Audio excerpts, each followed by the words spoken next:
Good afternoon. We will now continue with the Constitution, Judiciary, Part 4. In the last class, we have seen Article 131, Original Jurisdiction.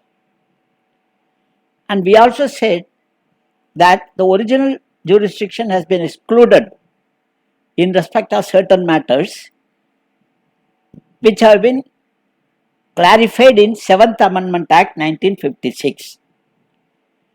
7th Amendment Act 1956 added a provision to Article 131 excluding the jurisdiction of the Supreme Court in certain matters. What are those matters? I have already told you. Any dispute out of any pre-constitutional treaty or agreement or sonnet. Number 2, any dispute out of any treaty or agreement or sonnet which specifically provides that the jurisdiction of the Supreme Court does not extend to such a dispute. Number 3, interstate water disputes. Number 4, matters which have been referred to Finance Commission. Number 5, adjustment of expenses between the center and the states. Number 6, dispute of commercial nature between the center and the states. Number 7, recovery of damages by the state against the center. These are all the matters which have been excluded by 7th Amendment Act 1956 from the purview of Article 131, that is original jurisdiction. Now, remember, this provision to Article 131, which has been added through 7th Amendment Act 1956, is very important from a different context. What is the different context? Under advisory jurisdiction 143, this is very relevant, which we will see at a later stage. Now, remember I mentioned about the Kerala government and they are filing a suit against the center with reference to Citizenship Amendment Act 2020. Now, this is the first time in 1961. First time in 1961, under original jurisdiction of Supreme Court, West Bengal government filed a suit against the center challenging the constitutional validity of Coal Bearing Area Act of 1957. Supreme Court, of course, dismissed the suit and upheld the validity of the act. That is a different matter. We are not concerned with that. So, as far as Article 131 is concerned, who filed the first suit? West Bengal government. When it was filed in 1961. This is only important for the examination point of view. Secondly, recently in 1920, January 2020, Government of Kerala, who challenged? Government of Kerala challenged the Citizenship Amendment Act 2020 on the ground of violation of basic structure and equality before law. Remember, Kerala is the first state which has challenged the Citizenship Amendment Act under Article 131. The Kerala government has also passed a resolution emphasizing the need for withdrawal of the Citizenship Amendment Act 2020. This point you should remember. Now, what is the argument of the Government of Kerala? Government of Kerala says, under Article 256 of the Constitution, every parliamentary law has to be implemented by the state. What Article 256 says? That the executive power of the state should be so exercised as to comply with the provisions of the law made by the parliament. And the executive powers of the union shall extend to giving directions for the implementation of such laws. So, any law made by the parliament has to be implemented by the state. It has to be complied with by the state. So, what Kerala government says is, if we are not implementing the law, it is violation of the constitution. So, this is a suit. This is, you decide.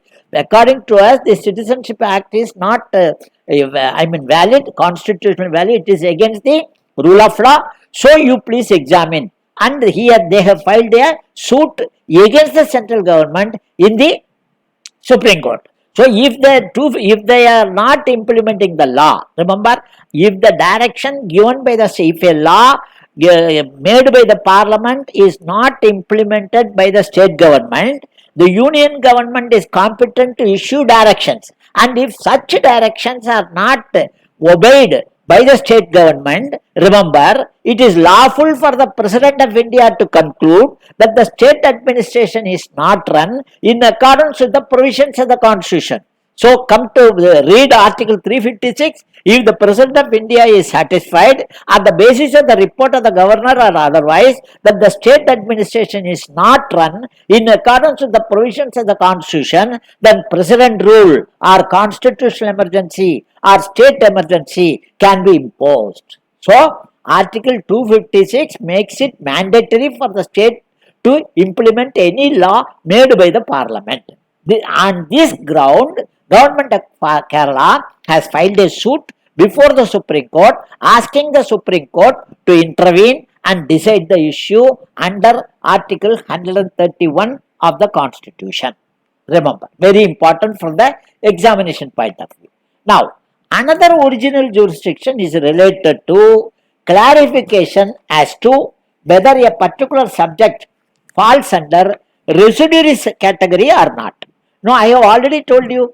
The seventh schedule divides the subject. Division of powers is seen in the seventh schedule, and there are 100 subjects for union, and there are 61 subjects for the state, and 52 subjects for the concurrent list. So there may be some subjects which does not fall in any of the three lists. That subject is called residuary subject. Then who will decide that this is a residuary subject? The decision is to be taken by the Supreme Court. Once the Supreme Court says this is a residuary subject, then Parliament gets the powers to legislate on the residuary subject. This is the additional, this is the only, Supreme Court has the powers. High Court and other courts do not have the power. So naturally, this is also the original jurisdiction of the Supreme Court. So second original jurisdiction. Then comes what is known as one more the jurisdiction is that is under Article 71 of the Constitution. Remember, you should not forget to add Article 71 because this does not come under the judiciary, but it is also judicial powers. If the Supreme Court has the original jurisdiction under Article 71 of the Constitution to decide all disputes arising out of the election of President and Vice President, they have it is the duty of the Supreme Court to inquire and decide the disputes, and the decision of the Supreme Court is final. The decision of the Supreme Court is final. So under Article 131, number 1, number 2, the residuary subjects, number 2, number 3, Article 71. These three original jurisdiction is there. Under Article 131, a proviso says this will not apply to the Article 131. 131 jurisdiction will not apply. That has been clarified. Now, thus, under Article 131, remember, the original jurisdiction extends with reference to the dispute between the states and the center plus some states on the one side and other states on the other side, and the disputes among the states inter se. So, thirdly, with reference to the electoral disputes, and with reference to the election of the President and Vice President, and also to settle the question of residuary subject. All the three areas come under the original jurisdiction which no other court in India exercise. So remember. Next, another I told you, this also original but not exclusive. What is that? Writ jurisdiction. Under Article 32 of the Constitution, the Supreme Court is competent to issue what is popularly known as prerogative writs of habeas corpus, mandamus, prohibition, certiorari, and quo warranto for enforcement of fundamental rights. But this jurisdiction, though original, is not exclusive. What do you mean by that? Though original, but not exclusive. It is performed by High Court also under Article 226, under Article 226. What is the difference between Article 32 and Article 226? I remember to told you when we discussed the fundamental right. But still, for clarity's sake, I will mention again. Under Article 32, remember, Article 32 itself is a fundamental right. So, Supreme Court cannot say no to any petition asking for enforcement of fundamental right. So, it itself is the duty, and Supreme Court, being the custodian of the Constitution, has to entertain any petition to ensure implementation of fundamental rights. Number one. Number two, in respect of other rights, they have to go by through proper channel. They can entertain, Supreme Court can entertain any petition against violation of fundamental right directly. But in respect of other cases, they have to come through proper channel, that is through High Court. On the other hand, remember, with the High Court under Article 226, they can entertain any petition for enforcement of fundamental right, but it is discretionary. It is not mandate. It is not included in Part 3 of the Constitution. It is discretionary. High Court can say, no, we have got lot of work, we will not entertain. Number one. But it is wider in area, wider in zone. What is that wider? Because not only for enforcement of fundamental rights, but also for enforcing legal right, constitutional right also, the High Court can entertain. That is the difference between Article 32 and Article 226. So, the Supreme Court has got original jurisdiction, that is Article 131, residuary subject. Number 2. Number 3, Article 71, electoral disputes. Then comes the writ jurisdiction. Writ jurisdiction is original but not exclusive. With this, we will end the original jurisdiction. We will, under writ jurisdiction, we will take up appellate jurisdiction in the next class. Thank you.